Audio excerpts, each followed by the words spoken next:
Right. All right. Good afternoon, everyone. Thank you for joining our semi-annual DFCS Continuum of Learning. We have a chock full agenda for you. So I'm going to go ahead and start with some of our meeting reminders to avoid background noise. We do ask that you mic. I'm hearing feedback.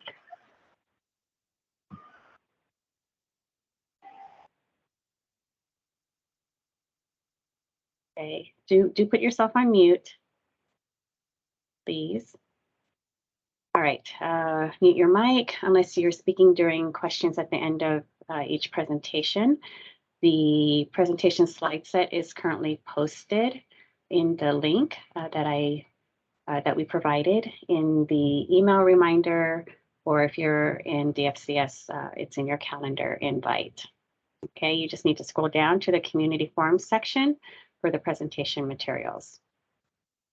As I mentioned, there will be time for questions at the end of each topic. If you have questions, you can type them in chat, or you can hold your questions, feedback, input until it opens for questions and unmute yourself to bring them up. Our preference is that you do use chat to ask your questions so that we ensure that we can collect all of them in case there isn't time to answer all the questions.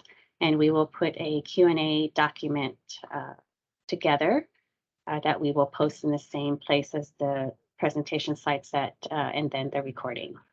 Okay, our agenda is showing now. This is, we'll have the directors introduce themselves briefly.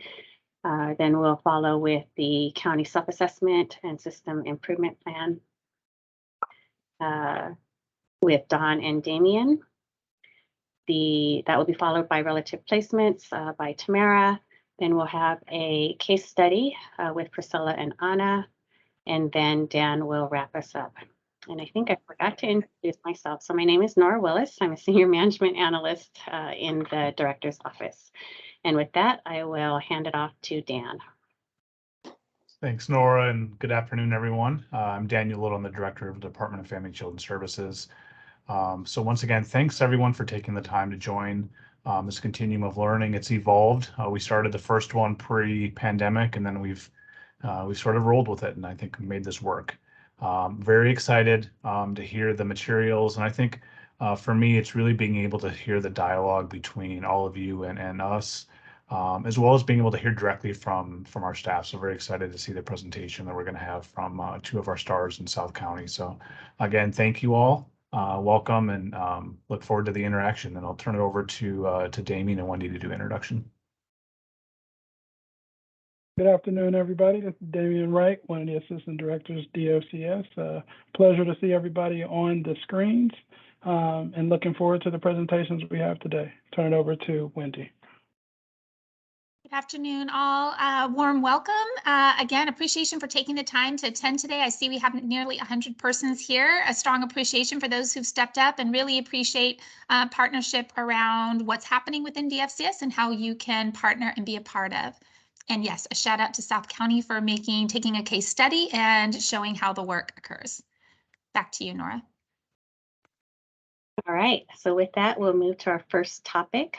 Right on time, county self-assessment and the system improvement plan. Don and Damien.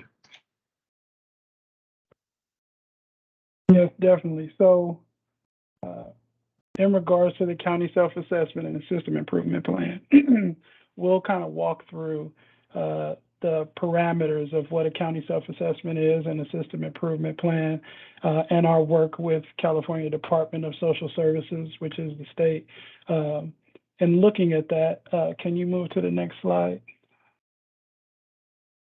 So if you look at this 5-year system improvement cycle, this is basically the process that every county has to do in our state in regards to looking at improving their child welfare system. It's geared around those 3 elements to the right there, which is safety, permanency, and well-being, and focused on some specific efforts that are identified by that county to look at how do they work with the staff internally, and or how do we work with our community partners, whether other county departments or external community partners.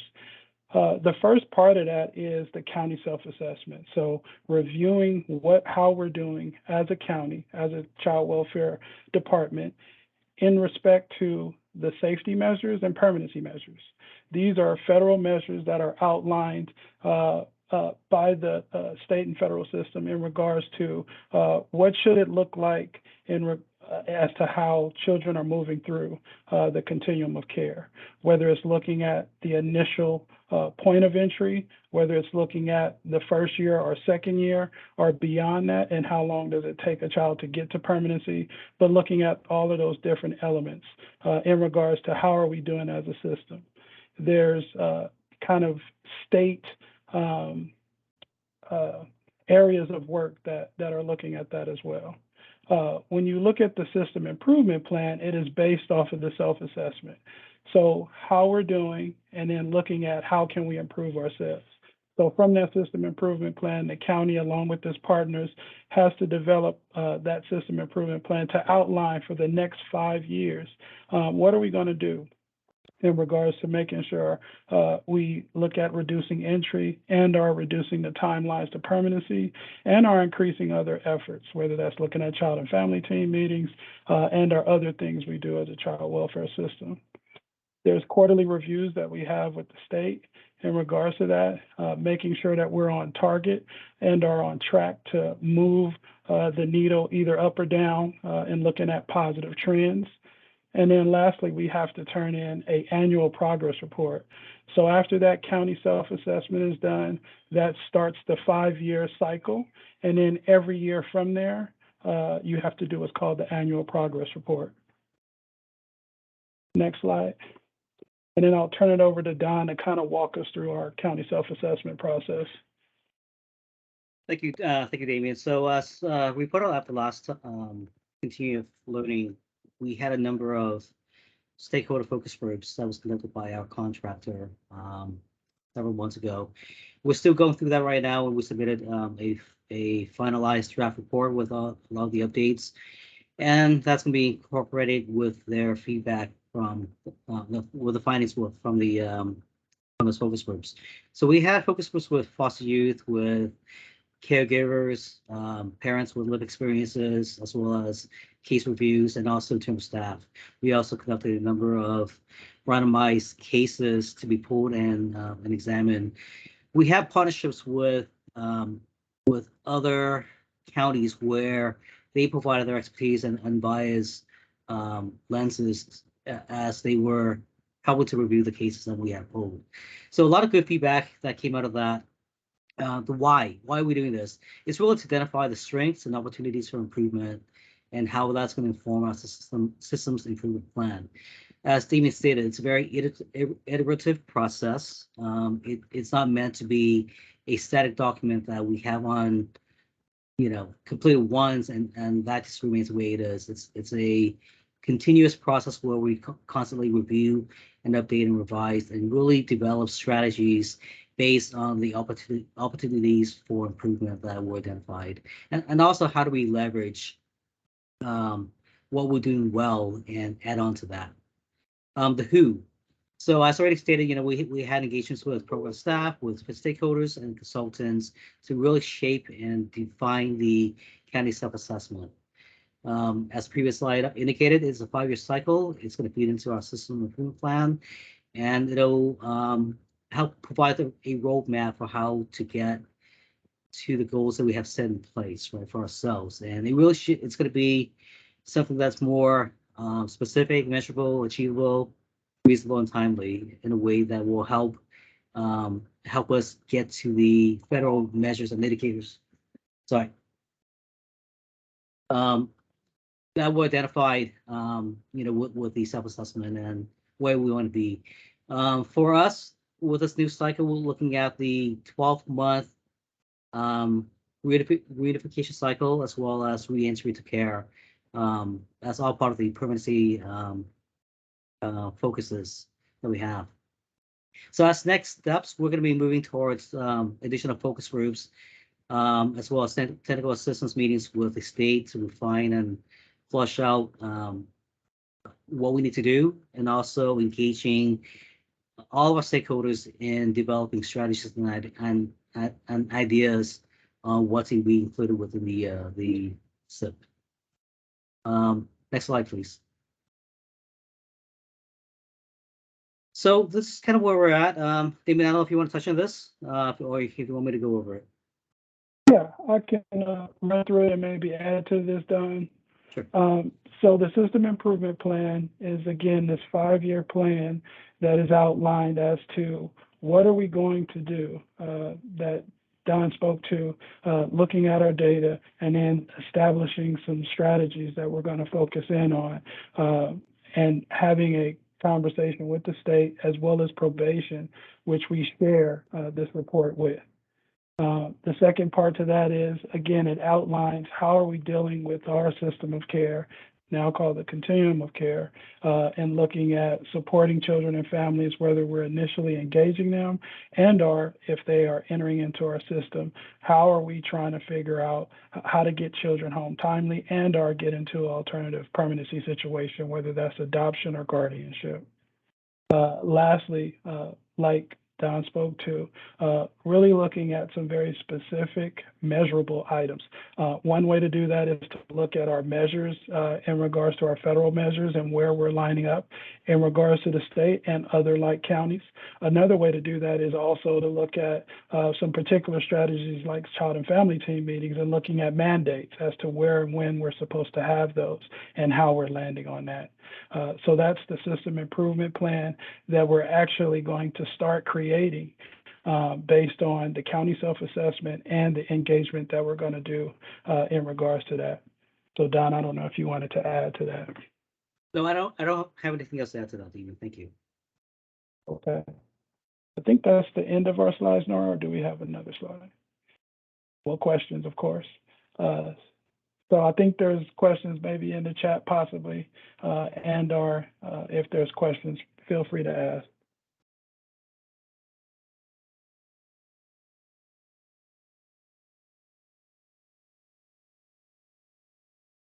I don't see any questions in the chat.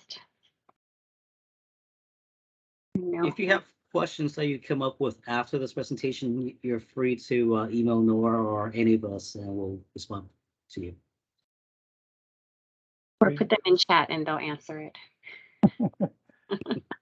The one thing that I'll add just to kind of close down our part of the presentation is we are building out what's called our Child and Family Services Review Planning Team.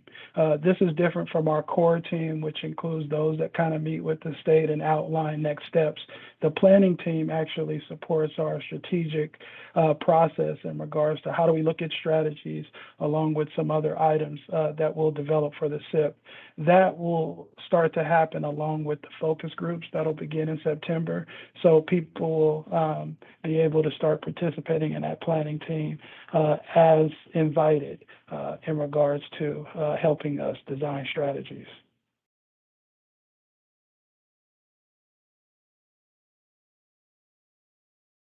I think that's it, Ms. Nora. All right. Thank you, Don and Damien. So we will move now to the next presentation, which is on relative placements. And I'm going to hand it over to Tamara Carson. Hi, good afternoon. Thanks for having me. My name is Tamara Carson. I am a manager with DFCS who oversees our placement units, our family finding and permanency units as well. I also monitor and support the stabilization services for our children and youth. So today I'm going to talk about relative placements and also around family engagement and how DFCS currently is working with families and how kind of family finding is done in the different supports that we have in different programs that we have who are also doing some of that family finding and family engagement work. I'm also going to give a little bit of data and then some of kind of what changes are coming in this next fiscal year with the goal of really increasing our relative and non-relative extended family member placements. So for those of you who are not familiar, I just wanted to give a little context to relatives. Relative caregivers are, any person that's related to the child biologically or also legally through adoption or marriage. they can all be considered a relative. There's also non-relative extended family members who many of us have in our families. There are people who are very close to our family and our children, often are considered like maybe a mom's best friend who's considered kind of as an aunt to the children, or a neighbor who watches children after school or spends a lot of time babysitting for the family or supporting the family. So it's really those who are part of that natural family support system, but may not be biologically or legally related to the children that have come into care. There's two ways for relative placements and non-relative extended family member placements to occur. And the first one is if there's an emergency need to place a child with a specific person. Those are called emergency relative approval processes. And that is done, basically an emergency placement really means that the child needs to be placed with this relative or non-relative prior to that resource family approval process. The ERP does not guarantee that a full RFA process will be approved, but it does provide the opportunity for the child to have temporary care with someone that they know who's a relative, and it also reduces that trauma, and it also increases support and comfort for that child who is possibly newly removed from the care of their parents, or even a child who may have had several placements and really wants to be with family, and we know that that's what's the best interest of that child. So emergency placements involve background checks, they involve a home and safety assessment, they involve a caregiver assessment. It's really to make sure that the physical environment is safe and that the caregiver could really safely meet the needs of the child. So once that emergency process is done and a child is placed, the family is then referred to the resource family approval process. So once that happens, then the family that has the child in their home would go through the full RFA process.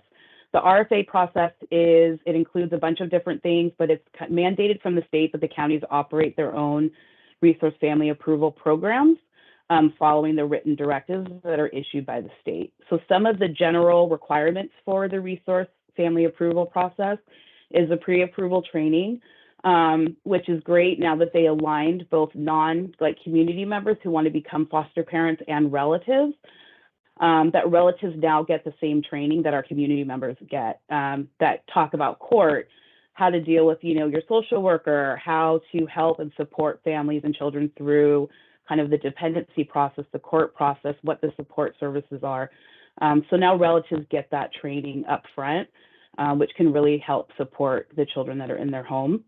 They also have to live scan all adults in the home. And then there's a kind of a deeper caregiver assessment and home inspection that's done on each family.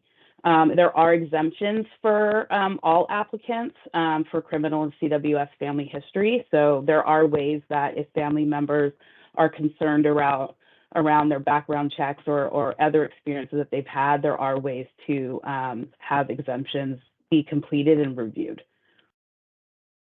There's also a lot of support services for our relative and non-relative extended family member caregivers that really help stabilize children in the home.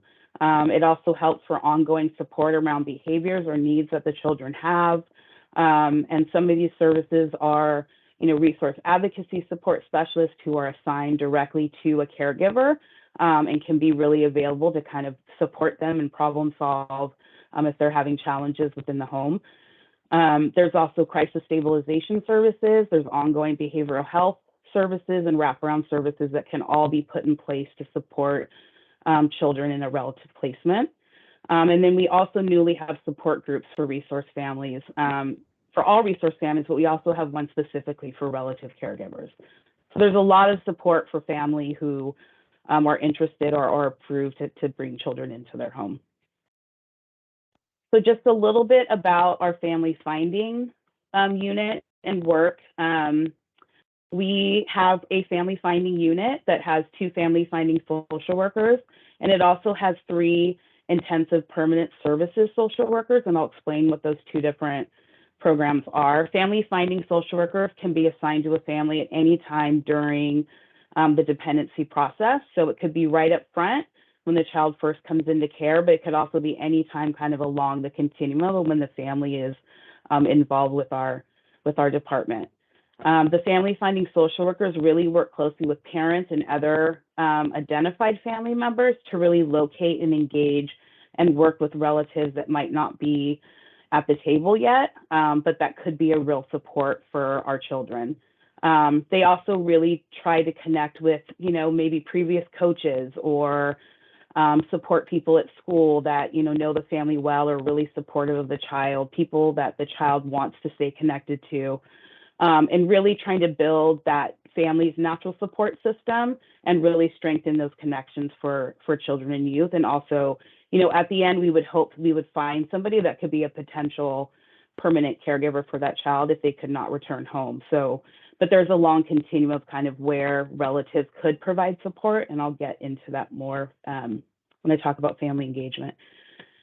Then we have the Intensive Permanent Services Program, and those are called IPS, and we have IPS specialists who are social workers with DFCS who really work with youth kind of in a unique and different way. The goal of the program is to really help our youth heal their relational trauma, especially with relatives and non-relative extended family members, anyone that the youth is connected with, where either those relationships are strained or there's challenges, or they've been, they don't have the relationship anymore and we want to reconnect them. It also includes reconnecting with birth parents. So, and then along that is hopefully identifying, potential placement options and to really create a support system that's long lasting for that youth. This program is really for youth that are over the age of 12 and who have spent a significant time in foster care and don't have permanency. So this program is a 2-year program. It really focuses on healing activities and working through grief and loss issues with youth. And hopefully, through that 2-year process, we will see kind of some of their pain-based behaviors decrease and some of their coping skills really increased, and they'll have more success in placements, and especially with relatives. A lot of that work is with their current relatives who want to have connections with youth, but maybe there's a lot of issues that are preventing some of those connections from being stronger. So that's kind of IPS. And then we also have a Wendy's Wonderful Kids recruiter who also does similar work. It's a little bit different, but it's very similar.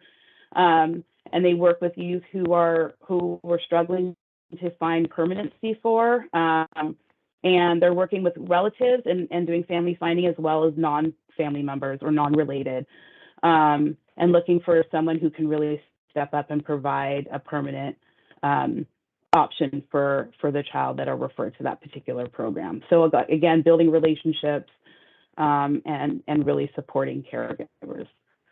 So those are the DFCS family finding. You can go to the next slide. Just a little data on family finding, or family placements, I should say. The next slide, please. So for fiscal year, just to give you a sense of where we're at, for fiscal year 2019 to 2020, as you can see, we started out with 36, almost 37% of our youth in relative placements. And then you can see it kind of goes up and down, and then there's a big dip. And so at the end of 2020, we were looking at, 30%. You can go to the next slide. And then the following year, the most recent year, it kind of does the same thing, really dips even lower down to 26%. And then now we're on the rise going up. So some of the work that we've really been doing around family finding is how to really increase not only just relative placements, but relative connections with our youth. Some of our youth who have some of the most, the highest kind of needs and behaviors we really find are the least connected to family.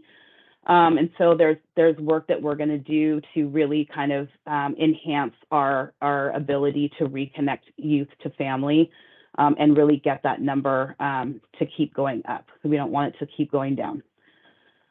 So some of the just quick data from the family finding unit for the last fiscal year. Our family finding social workers, remember, we only have 2. They serve 45 youth They located 107 relatives, and they made positive, like substantial relative connections with 33 relatives. They had 7 placements with either a relative or a NRFM, and 1 with an adult sibling. And kind of all the other connections that they found really stepped up and provided as like respite care providers, support for the child or the caregiver. And some kids actually were reconnected with parents and were able to reunify. So that's kind of in a nutshell, the work that the family finding workers did for last fiscal year. And then for our IPS program, it was our first year of implementation. So this is a very new program. I think we opened our first case in July of 2021. So we just hit a year. We've opened 13 youth. We've closed 2 youth due to circumstances. Either one of the kids exited out of the system and didn't want to participate. Actually, 2 did. And then we have 11 currently being served. We've located 30 relatives, and we've reconnected youth with 10 parents. And as you can see, some of the other connections with relatives, we had 24, and we had 2 relative placements. This is a very slow program, so this is actually pretty amazing for the work that needs to be done. These are some of our highest acuity youth with some of the most significant pain-based behaviors. So to have kids reconnect with parents and have placements and things like that within kind of the first 6 months is a big achievement for this particular program. It's a 2-year program, and often you don't see a lot of results until you get into kind of year 2. So this is great for kind of our first year of implementation. Next slide.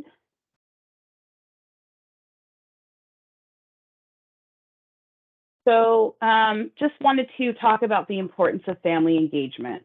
Looking at family engagement from the beginning, from when families first come into contact with DFCS, but also kind of throughout the process. If children are brought into care, what does that family engagement piece look like from kind of beginning to when this family exits out of the system? It is, every child has the right to have relatives and non-relative extended family members assessed for placement. So it's really important to really engage family up front and ongoing if the child is not in a relative placement, to really make sure that we've kind of exhausted all the relatives and NRFMs that we can to see if that child can be placed with family. Family is the least restrictive placement, which is what we always want to do, right? We don't want to place kids directly into the highest restrictive placement. We want them to be at the lowest restrictive placement where they can get their needs met. And so that starts with family members. We also know that it reduces trauma for children who come into the system when they're placed with people they know, a home that's familiar, and people that are familiar with them and their family. It reduces the trauma of being placed into a home where they just don't know them. They have a different family culture. They might have different language. They might have different food. And so placing with family really honors the family culture. It really maintains that access for children to their cultural and ethnic traditions, food, language, religion, kind of more naturally. And it also still uses kind of their natural supports that they've had in place to be able to kind of, get their needs met. It also really helps in building natural supports. We know that not all family can be placements and can do the caregiving for children. So how can we engage families to really be a part of that natural support? So really utilizing the CFT, the Child and Family Practice Team meetings, and really bringing family to the table so that they can really help support even parents who are reunifying. They could be a huge support. And we know that natural supports are the safety nets, right? So if we're trying to exit a family out of a system, of foster care, which we don't want them to be in, the family support and that family engagement piece is going to be key in that success of kids returning home and really being able to be safe once their case is closed. It also increases placement stability. So if kids are in placement and they have that's not a family member, and they have relatives that they have visits with, that they have phone calls with, who maybe bring them dinner or take them out for something to eat, we know that those connections are really important for children who are especially not with relatives. But even if they are with relatives, the more relatives that can be involved that are part of that family's natural system, the more successful that child is going to be. We also know that families know their children best, right? You guys are the experts on your own children. And so you can also provide assistance to parents who are going through reunification, being part of CFT meetings where you can engage in those solutions and being part of a solution, and really looking at, what are the challenges or the barriers for the family and how can family members help, being a respite home, providing, visits for children, connection, maybe taking them to activities or attending school events, being a part of kind of their life on a regular basis, if you can't be a caregiver. And obviously, if a relative is willing and able to be a caregiver, they would go through one of the approval processes to become a caregiver for that child and work with the child social worker. Our family finding social workers are really working with family members around, kind of like I mentioned earlier, that continuum of what support looks like. So it doesn't mean that you just can only be placement or else you can't be a part of the child's life. What can you do? What fits into your lifestyle that you can be a support to that child or those parents? And then if there are barriers, like what can we do? How can we team together to really remove some of those barriers so that children can be placed with their relatives? All right, next slide.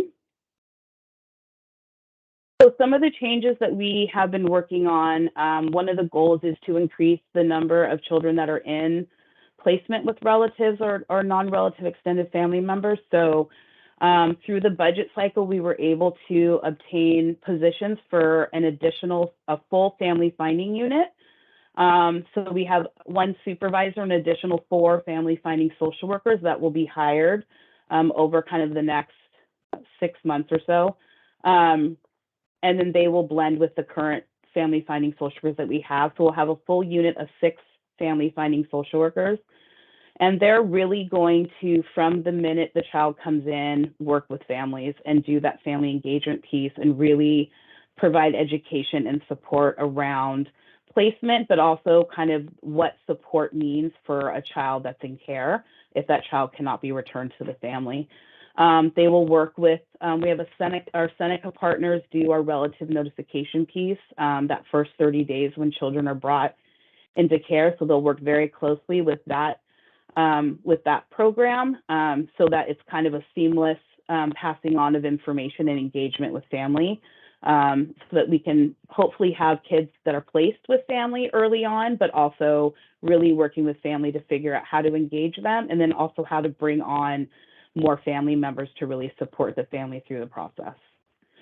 We also are going to add one more IPS specialist in that program, so we'll have 4. And we will be able to serve up to 24 really high needs youth. So that will be really wonderful for those kids that have been in the system for a while and really need a lot of intense kind of dedication to their family kind of relational trauma healing. So we'll be able to do that.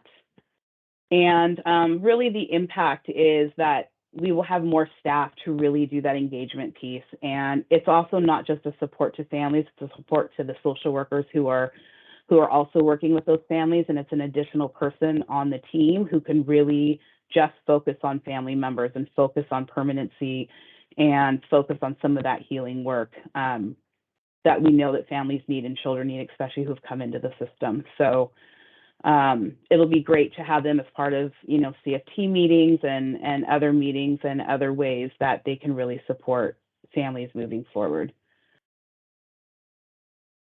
I think that's it. So questions? Tamara, we have one question from Sandia. And Sandia, if you want to unmute yourself, you can go ahead and ask your question. Thank you. Thank you for this wonderful presentation. It's so gratifying to see all the great work DFCS is doing. I was just curious, and I think the thing that's on my mind is that I'm sure many of you saw that child death in Alameda County, the little girl who died, I think, abused by her mother's boyfriend. I'm just curious, when we leave children in the home and in the past that we might have removed, are we doing additional visits or other kinds of safety checks to make sure that the parents or the original caregivers are, whatever brought them to our radar, that we're trying to work with them and doing more monitoring to make sure that the kids continue to be safe? Yeah, I think we can answer that, the exec team, but because it's maybe not specific to family finding, but there is a safety plan component to that in regards to if there's identified safety concern and or risk, there's a plan put in place to look at what supports does that family need to make sure that there's opportunity for the child to be safe. But I'll turn it over to Wendy just to add to that. Sorry if it wasn't the right time for that question. Thanks. No worries, I think we need to lift up worries, and Damien did a good job answering. The other thing I would just lean in is if safety is a concern in a household, our assessment tools would tell us that we need safe with the plan and we need to identify safety. And so a safe and supportive adult needs to be identified. That could be family, that could be extended family, that could be professionals involved in what's going on until we move the needle on safety, whatever that looks like. So we would never walk away from a case where we didn't have safety established or a formal safety plan in place. Thank you. The next question is from social worker Perry Perry. Yes, hi. I am so glad to hear about the wonderful programs that are set up. And I'm interested to know where can I sign up for the IPS? Is that referral on the intranet, or is that, I'm sorry, I'm just trying to figure out like where can I find it? That's okay. You can reach out to Elsie Marenco Mejia. She's the supervisor for family finding, and she can help you with that referral process. I'm sorry, Elsie, what's her last name? Marenco Mejia. I can put it in the chat if somebody else hasn't done it already.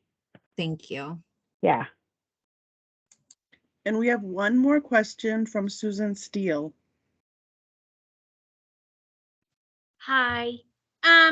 Okay, you said the acronym IPS. I put IPS or IPF. I can't tell. And I'm sorry, can you tell me what that stands for? Sure. Hi Denise. Susan. It's intensive permanent services, and it's a program that we are working with in collaboration with ALEA. It's a really intensive program for kind of our hardest, as I said, our high acuity youth. I can send you, if you want more about the program, I have a program statement I can always email to you. Yeah, that sounds lovely. So it's from ALEA. Yeah. So are these social workers that also have behavioral health background, or what? So it's not therapy, so they don't need to be licensed, but they are social workers who have extensive work with kids in our system and also with different service providers. And they also go through a lot of training with ALEA in terms of grief and loss and how you have youth move through there's 4 phases. I won't get all deep into it, but there's 4 phases. So they get a lot of training, and we do consultations with ALEA. So a lot of it is around how to work with youth around that healing process and relationship building. So they get a lot of training around that. Oh, great. Thank you so much. I would like that information. I'll send it to you.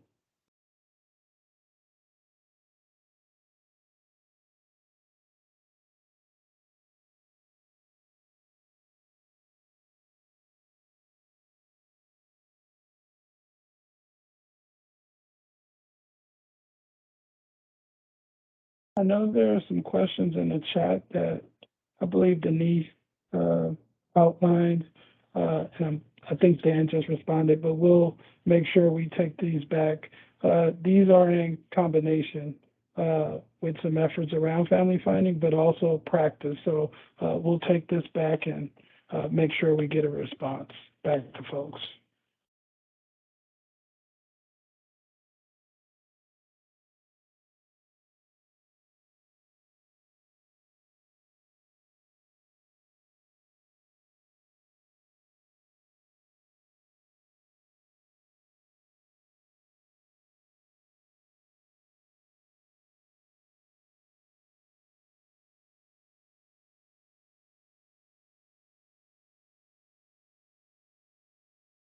also see a question in chat around just a general question. How can I support a mother who wants reunification with their child and how to guide her? I would say your first step in that is to connect with the case carrying social worker, whether it's a family member or a natural support or a community member, so that if you are part, you can be identified as part of that mother circle of support and lean into be participating in child and family team meetings, be part of that circle, and how you could potentially contribute to the success of that parent to come back.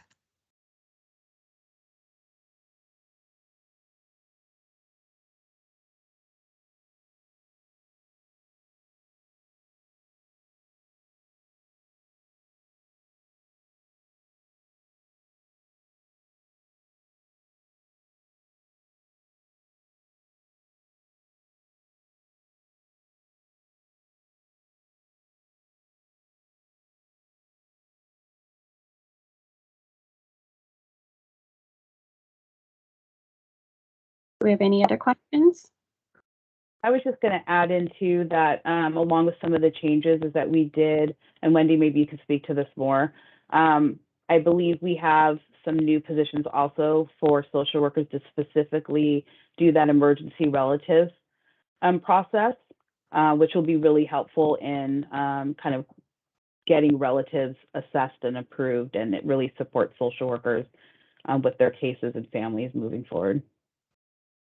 Yeah, thanks, Tamara, for calling that out. We'll have a couple different additional positions that will join teams. We have one identified person in DFCS right now, so we'll have additional 2 positions. One of those will be primarily Spanish speaking to be able to partner with the case carrying social worker going out in the field and helping support those relative and non-relative extended family member placements. As Tamara said, this is all part of a team approach to really support and partner around that family and to really support and partner around that case carrying social worker to build a team within DFCS that can be partners with the families team.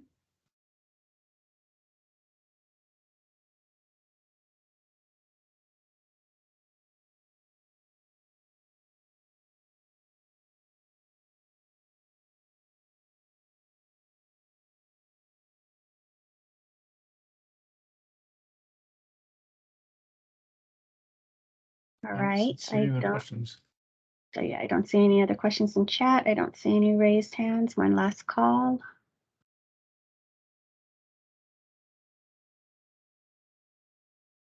All right.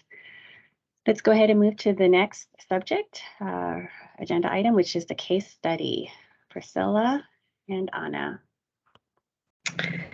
Good afternoon. I am Priscilla Ribeiro, and I am a safety and well-being social worker in South County. My supervisor is Anna Perez, the lovely lady with the curls. As a child welfare social worker, our goal is to make sure that we support families as they are addressing the issues that brought them to the attention of the department and or the court system. Our goal is also to provide the necessary supports and services to show that behavioral changes are in place to ensure that families do not come back to our attention. We tell families at the dismissal of a case that we hope that we don't see them again, only if they want to stop by to visit our office to let us know how they're doing. For the case of Rosa and Jay, this did not occur. Next slide, please. Oh, I apologize. I already went through that slide. So one more. Thank you. So for today, we're going to be discussing Rosa and her eldest daughter, Jay. They are a Hispanic English-speaking family, primarily who live in South County. Their entire extended family also resides in South County.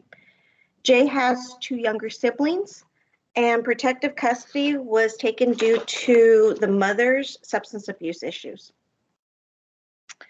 They all have different fathers, and the fathers are not involved in their lives. Today, we're going to focus on Jay, who at the time that dependency occurred, she was 14, and I had her until she was about 15. Next slide, please.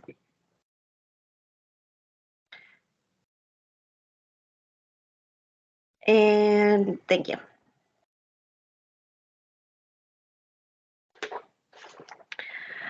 In 2020, all the children were removed from the mother's care due to substance abuse which caused a direct link that impacted her ability to meet the children's basic needs, providing food, ensuring that the children attended school, and the overall supervision.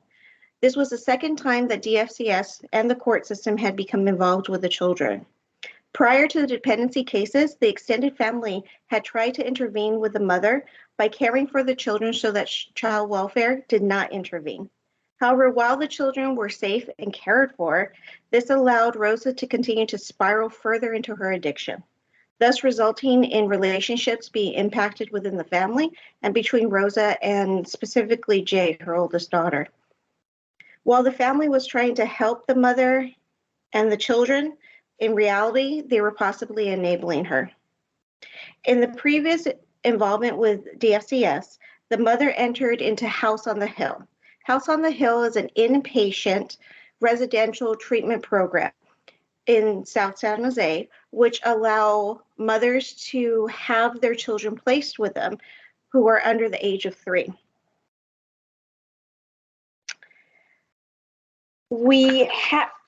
All this was the prior dependency had worked with the family for 12 months providing family maintenance services. Family maintenance services is when children have been declared dependents of the court. DFCS is involved to provide case management and supervision, but the court has allowed the children to be placed with the parents. During the prior dependency, the mother had her youngest child, who at that time was an infant, with her at House on the Hill, and that was in 2018 to 2019. After that dependency case was dismissed, the mother was referred to Path 4 services, which are voluntary aftercare services, and are meant to provide supports to ensure that the family is connected to community and known resources should the family need anything after we are no longer involved with the family. It should be noted, though, that the mother later admitted to me during the second dependency that she had relapsed after the prior case dismissed, as she had not previously been focused on her recovery. She had been more focused on learning how to parent her then infant. This was the first child that she had ever truly cared for as a full-time basis. Rosa had informed me that she had soon relapsed after the case dismissed because she was no longer accountable to the court, since her focus for the past 12 months had been to check off the services that the court had ordered, test clean, and care for her young child. She was not focused and did not solidify a foundation in her recovery.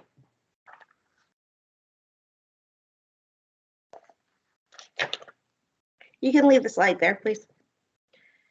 In February of 2020, this was about a month before pandemic really hit the Bay Area, actually all of the United States, and we had a shelter in place. Jay then was 14 and was made a dependent. She was initially placed with a father with family maintenance services. Now, family maintenance services, as I stated, the child is a dependent. However, the court has allowed the child to be placed with the parent with services. The mother received family reunification services. Those are court-ordered services that the court has ordered to address the issues that the parent had, that brought the parent to the attention of the court in order to reunify back with their child. During the time that Jay was placed with the father, she was provided with RAP services. RAP services are intensive behavioral and therapeutic services that also go into the home. Unfortunately, though, it was the early days of lockdown. And what that meant was the whole world was figuring out how we were going to provide services, especially DFCS and service providers. So at that time, there was very limited contact. There was no in-person, and we were doing everything either via telephone or text. I think we were doing Skype. We hadn't even figured out Zoom yet. Well, Jay ended up running away from her father's home kind of repeatedly during that time, but she stayed gone beginning in August of 2020, and she remained absent or without leave or AWOL for the next 2 months. Then in October of 2020, Jay had been arrested for stealing a car. Mind you, she's still 14. And the father had picked Jay up from the police station. Now, oftentimes we do see a lot of our adolescents who are dependents also engage in criminal activity and or drugs. So we have a lot of crossover between juvenile justice, probation, police, sheriff, and child welfare. There was a lot of worries regarding Jay at this time, not just because of the criminal aspect, but there was also concerns that she was falling into CSEC behavior. CSEC behavior is commercially sexualized, exploited children. She had a habit of really posting very provocative and age-enhanced pictures of herself on social media that the relatives were finding and were reporting back to me.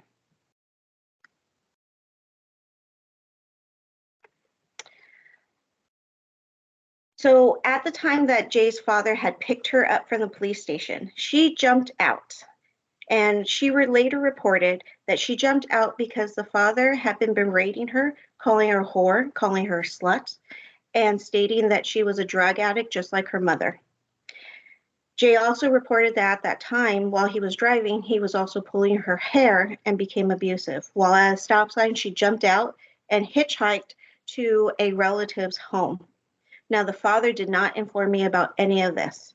And later, when I did speak with him, he denied that any of that happened and that Jay just jumped out of the car. So from the time of February of 2020 to November of 2020, Rosa, the mother, was reportedly in Las Vegas, and she had absolutely no contact with me and was not providing or participating in any services, wasn't seeing the kids. However, she did remain in contact with her mother and her grandmother. And this is where a lot of the communication between myself and the family came in hand, because while I was providing them information, they were relaying it back to her as well. And for her, COVID actually benefited because of the fact that we were at the beginning stages of the pandemic.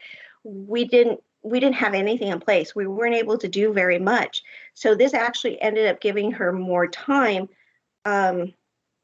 where if we had not had the pandemic, those 6 months that she spent in Las Vegas and not engaged in services would have likely resulted in at least a recommendation to terminate family reunification for her youngest daughter, who was under the age of 3 at the time. Next slide, please.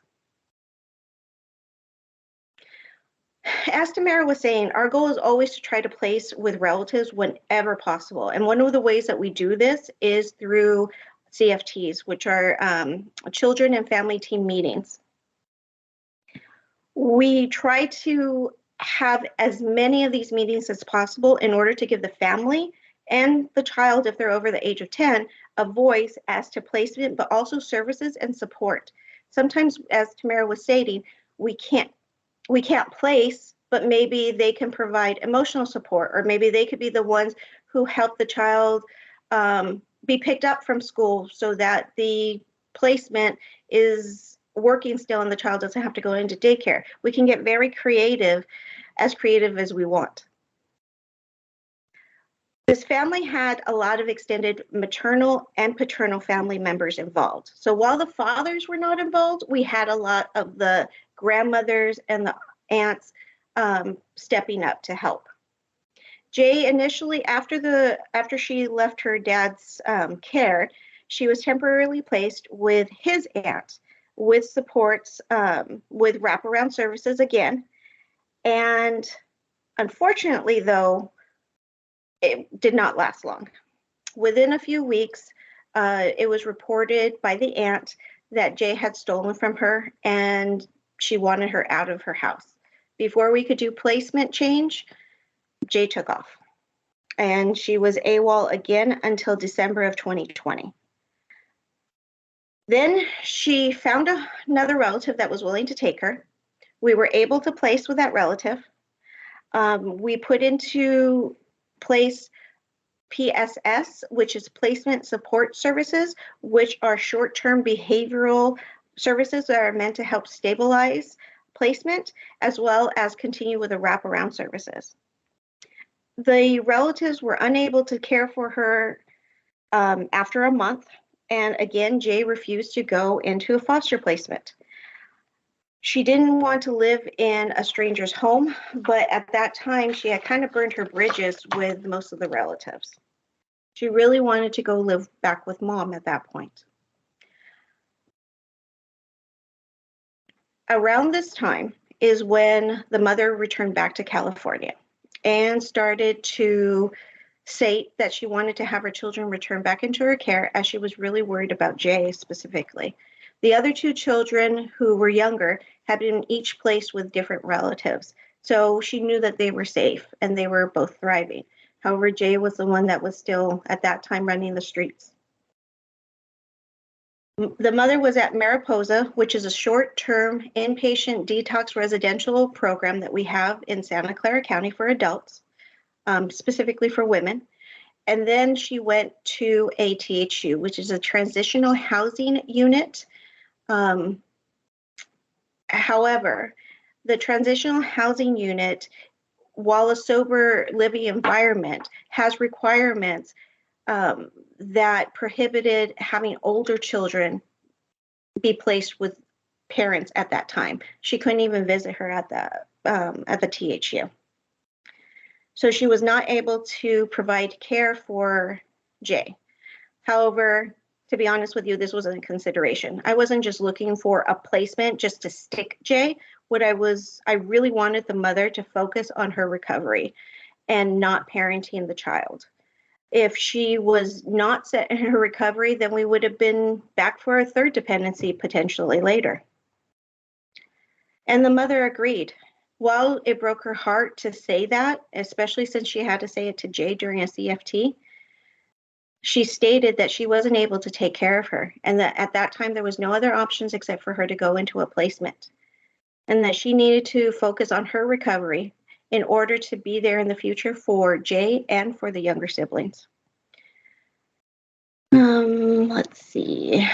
The mother did not want the children to be removed a third time and to be traumatized, and she really wanted to avoid this. And the rest of the family did also. So at that time, due to the father allegedly physically and verbally assaulting Jay, we had that resulted in further court intervention in which she was removed from the physical care of the father, and he was provided with family reunification services also. Next slide, please.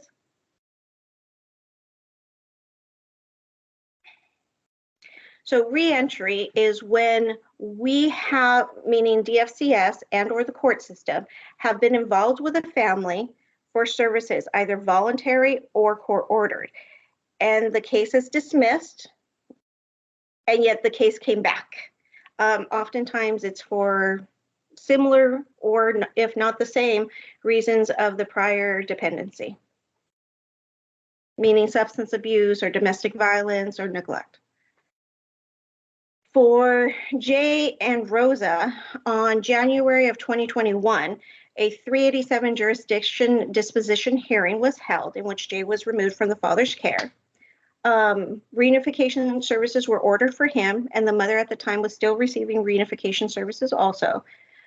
In July of that year, 6 months later, we terminated reunification. I asked the court to terminate reunification services, which they did, due to the father not participating in any of the court-ordered case plan services, and also because he had no contact with Jay at that time.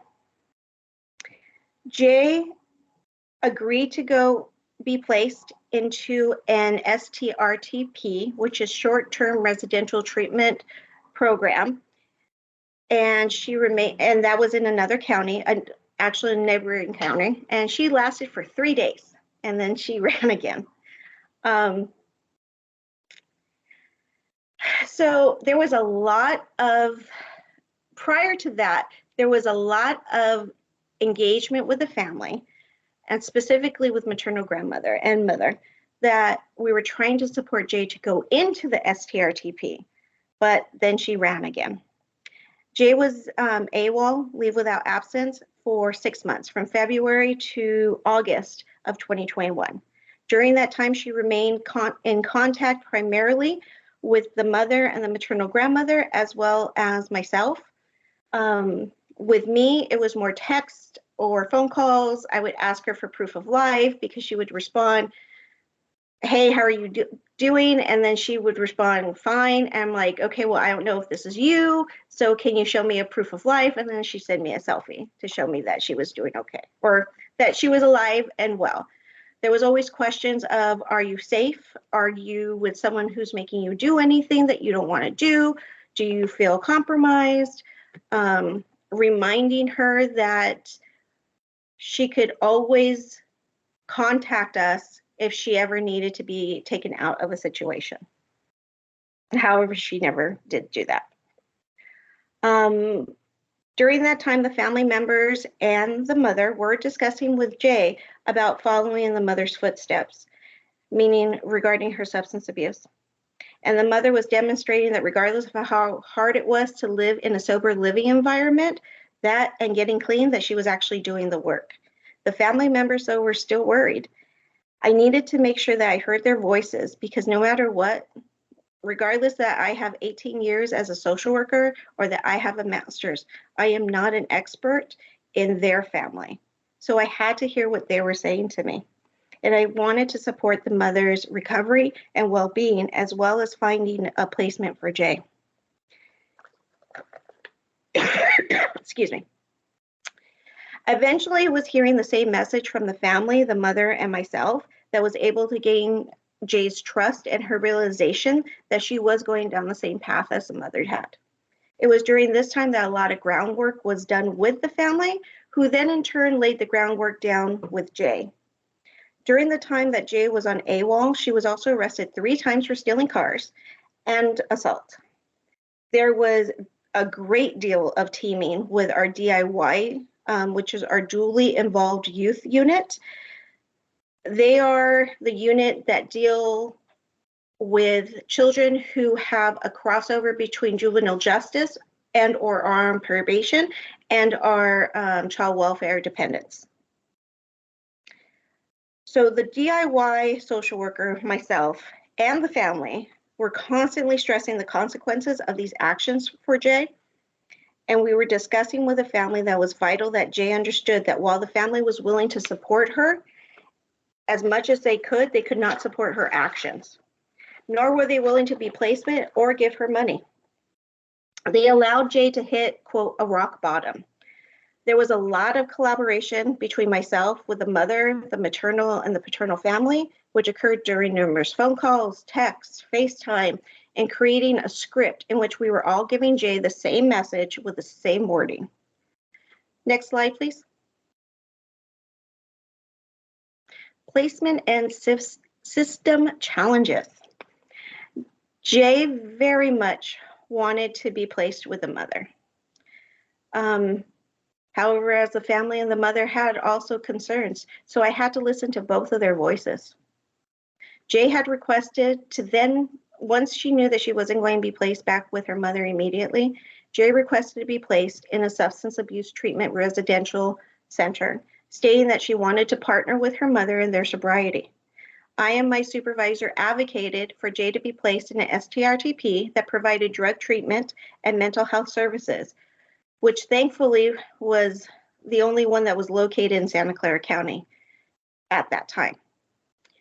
There was a lot of teaming with the placement supervisor and the working out class supervisor, as the supervisor had gone out, I believe, on maternity leave, around thinking outside the box in terms of placement and working with the STRTP to ensure that the mother had an active role with Jay during that time. I also helped to piggyback on the mother's services so that Jay and her mother's services were mirroring each other and making them accountable to each other for each other. Jay did not AWOL during the time that she was at the STRTP and was working the program in order to be able to return back to her mother's care. Once she left the STRTP. I did not immediately petition the court for a 387 in order to return Jay back to the mother. I had Jay on an extended visit with the mother to test the waters. If things did not work out well, I did not want the mother to have a failed family maintenance case. Excuse me. Just because we needed a placement for Jay. I wasn't looking for just a holding pattern for her, or holding place. This also helped to encourage both of them to work on their relationship, not to be perfect, but to know that if Jay left mom's home, then it wouldn't count against mom. What it would do is it would make Jay responsible for the choice that she was making. And then in reality, she didn't really want to be with mom. She was just saying that.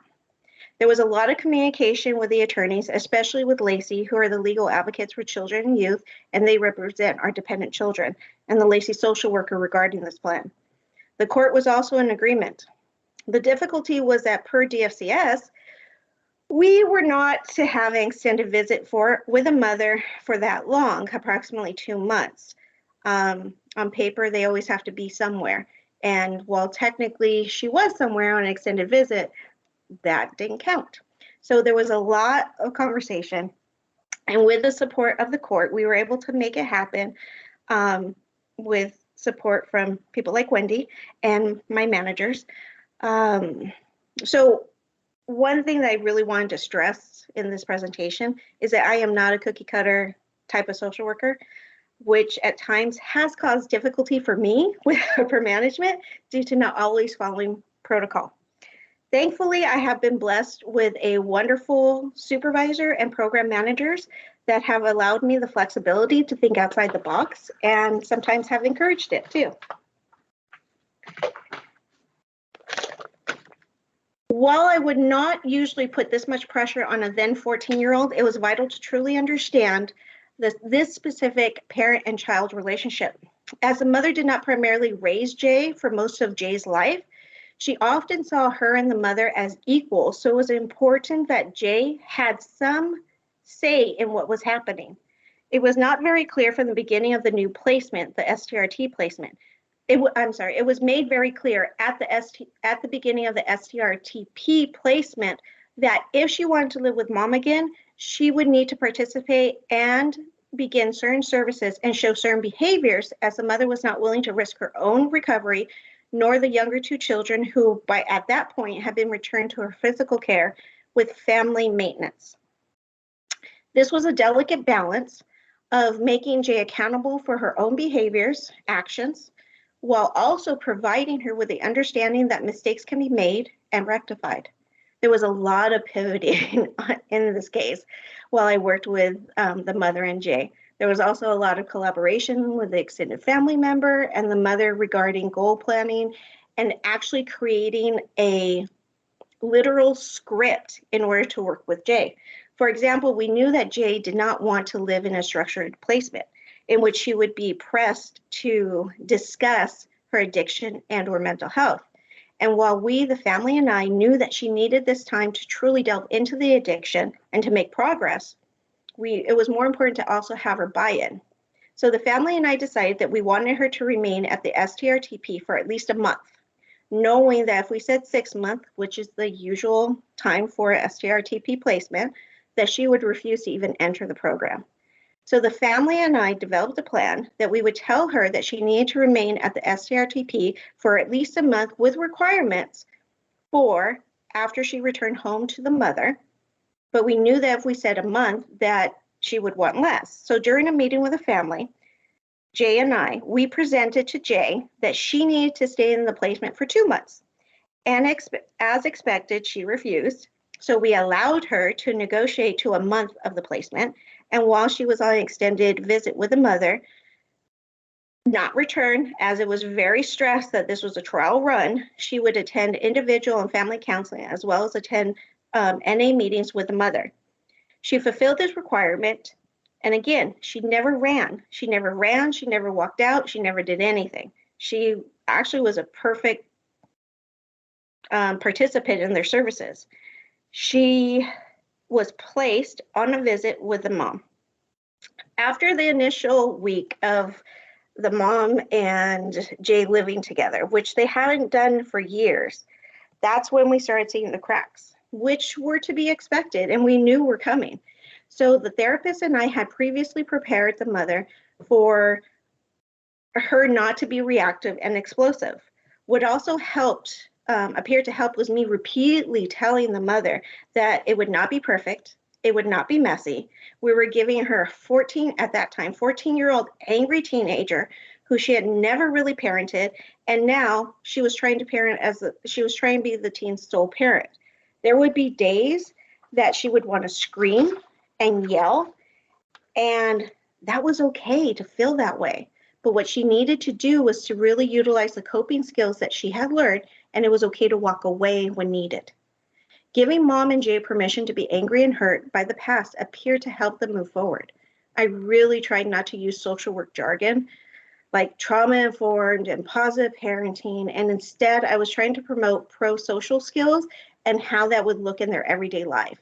I did a lot of role-playing with Mom about situations that more than likely would arise, such as not wanting to go to school, not wanting to do homework, not wanting to do chores, staying out past curfew, having boys over, or relapsing on drugs or alcohol. Next slide, please. So what happened with Jay and her family? Well, after 19 months of court-ordered services, the mother completed substance abuse services, counseling, and parenting classes, and remained an active participant in the drug wellness court. The father did not participate in anything, as he did not believe that he needed to, because Jay had initially been removed from the mother due to substance abuse, and not from him. There was little to no contact or visitation by the father with DFCS or Jay. The mother has a wonderful support system in her extended family, which thankfully live very close to each other in South County. And actually, the paternal grandmother and uncles have been a good support also for the mother. The mother and Jay both did a lot of work in their own addictions, and they were able to change negative habits and move into the direction of a different path than what she was familiar with. Jay initially was absolutely on the wrong path that would have ended with her accumulating more criminal charges, which unfortunately would have likely influenced continued usage of alcohol and drugs into adulthood. The mother and Jay gave each other a chance and recognized the positive changes that they each made. On May 20th of 2020, the court dismissed the dependency case for Jay with sole legal and physical custody of Jay to the mother. Visitation was ordered between the father and Jay for 1 hour once a year to be supervised by paternal grandmother. The reason why it was so little is because this is what Jay wanted. She wanted to have an opportunity to see her father if she wanted to, and that was a minimum visitation order. But she also wanted to make sure that she had a support system in place legally. And at that, I was trying to honor her voice. A referral for differential response aftercare services were made after the case was dismissed, which was voluntary, and both Rosa and Jay were open to continued services because they wanted to continue with family therapy. Next slide, please. So looking back, there were a lot of strengths from the family, definitely, from the department, from myself, and there were some misses and definitely needs that were identified. So some of the strengths were, there was a lot of teaming. At the time that this case came in, we had a front-end DI dependency investigation unit in South County. So there was a lot of teaming with our South County DI team, in which that's what started the engagement with the family and crossed over to myself, as he and I were very collaborative with each other. And unfortunately, we no longer have a DI in South County. There was a lot of engagement and teaming and trust building with the mother, Jay, and the family, both sides, maternal and paternal. The meetings, we had lots of meetings, both informal and formal in terms of CFTs with the mother and the family.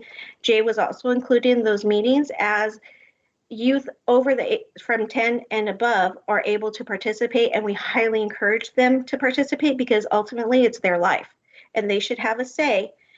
It may not be what happens, but they have a right to say at least what they think or what they feel. There was a lot of listening to the mother about when she was ready for recovery and listening to the family voices for placement, making sure the mother understood the realities of child welfare and the court process timelines and implications. My goal was not to just have a holding place for Jay during all those months. I wasn't trying just to place her in any place. I wanted to make sure that I was also empowering the mother, Jay, and the family for any future obstacles that they may face.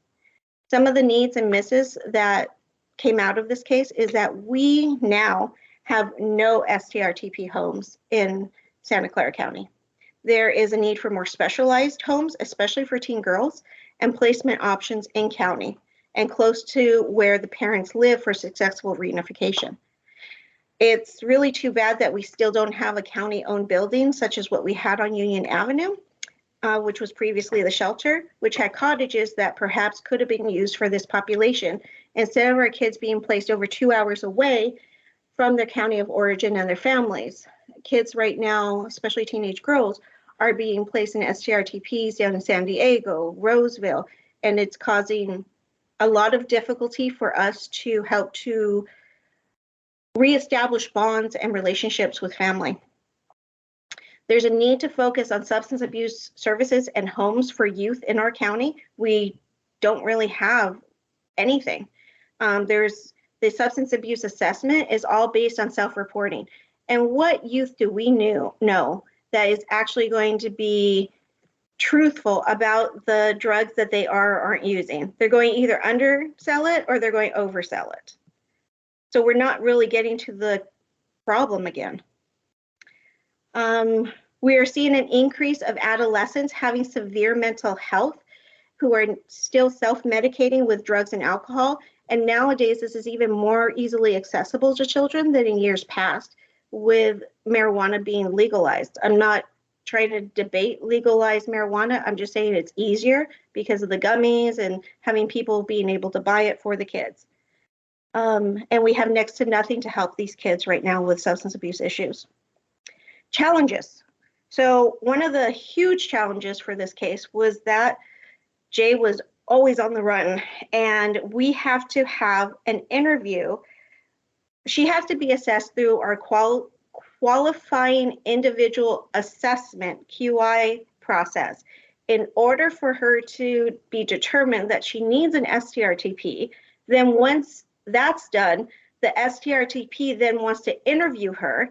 And if the kids don't have a phone or we don't have a way of contacting them, we can't place. So if there's a miracle and we have a placement opening somewhere, then we have to go through one process. So for example, in February, when we had, in February of 2021, when Jay went into the placement for 3 days, we had to have a Q&I assessment. Then she took off. Well, then less than 6 months later, when she came back, we had to have another Q&I because it had already been 6 months, even though the problems were still the same. Nothing had changed in the case at all. And the recommendation again was STRTP. Luckily, we were able to highly advocate for her to be placed into the STRTP in South County. So that poses a huge change for us. And then with COVID, that's its own challenges as well.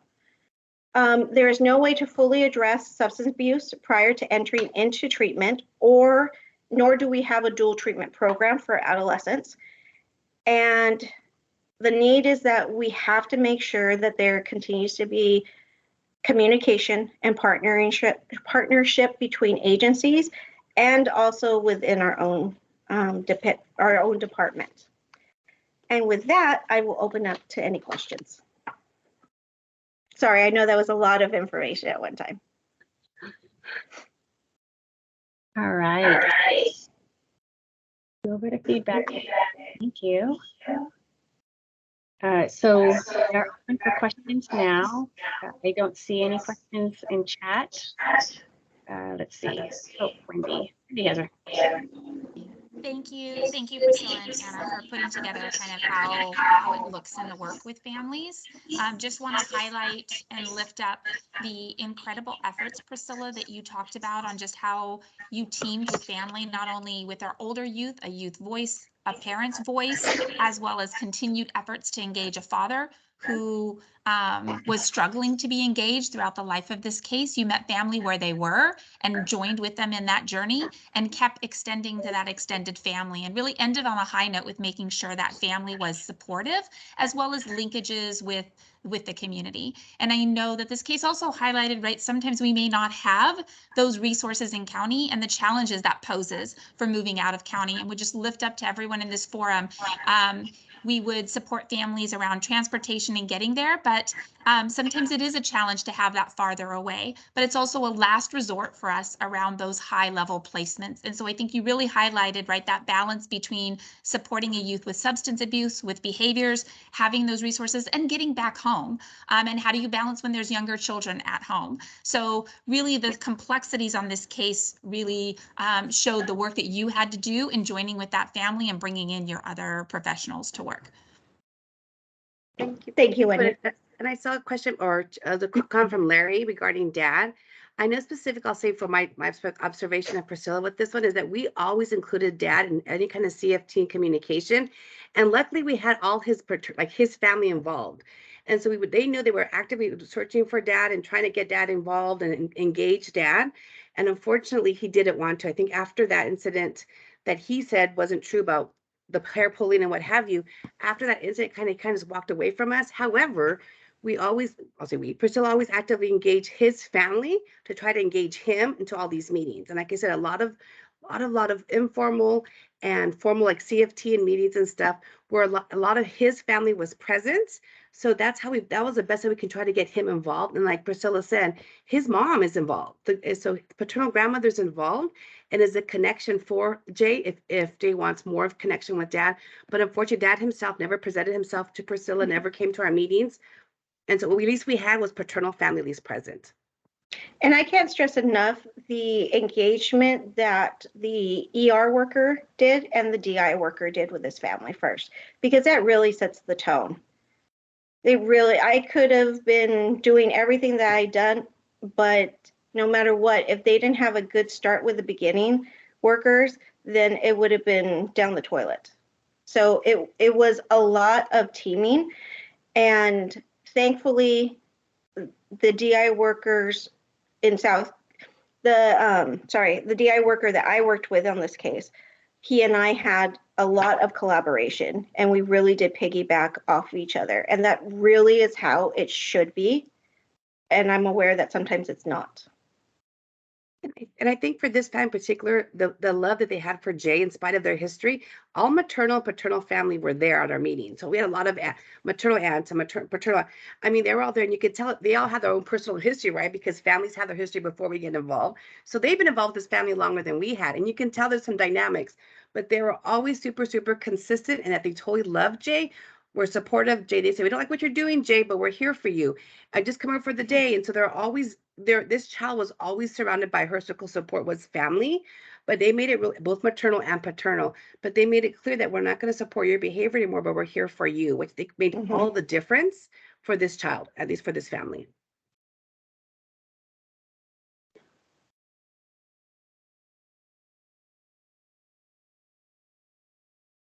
All right. Oh, I think Tony has his hand raised. Tony. Just a couple of quick things. I'm the SSPM2 for South County, but I really appreciate Priscilla and Anna presenting today. I think they did an excellent job. But I think more important is the fact that there was so much work done on this case that doesn't necessarily get highlighted in DFCS. And also acknowledging that while all these things were taking place, Priscilla and Anna, have a multitude of other cases that they're working on. At the time, 18 other kids in the middle of a pandemic. Yeah. Yeah, exactly. So as it relates to court-driven services and reasonable efforts, as you can see, all along this path, Priscilla and Anna have definitely been working towards that and beyond. And I think it's important also to highlight the importance of our community partners. You know, as far as the service delivery, we can't do it without our community partners, our foster parents, our advocates, our cultural brokers. But the new model for the department is family preservation. And I think that's highlighted here that, you know, beyond all means, we're really trying to work to keep families together. And certainly Priscilla has done that in this case, all along the path of this hard work that she has done. I do want to tie in the family practice model that essentially in this case, we tied in all of those elements. Exploration, engagement, power of family, circle of support, and healing trauma. And while we learned that model and we don't necessarily always use the lingo with families, certainly Priscilla has touched on each of those core elements. Now, I also want to tie her work into the outcomes as it relates to disproportionality and children of color in the system, that we're working as a department to reduce both entry for children of color and also working to keep families together who are court involved. And I think that's the real win in these situations, that we're reducing entry for DFCS, kids coming into the system for core, you know, for court services, and also that we're making a reduction in the amount of children of color that we're actually impacting in entering these systems. And that kids who enter and end up in long-term care have poor outcomes. So in this case, you know, the outcome could have been long-term care. We avoided that. We avoided, you know, a child growing up, you know, basically in congregate care. So props to Priscilla and Anna. I really want to highlight the work that they've done and the work that's being done throughout DFCS, and really acknowledging we can't do it without our community partners.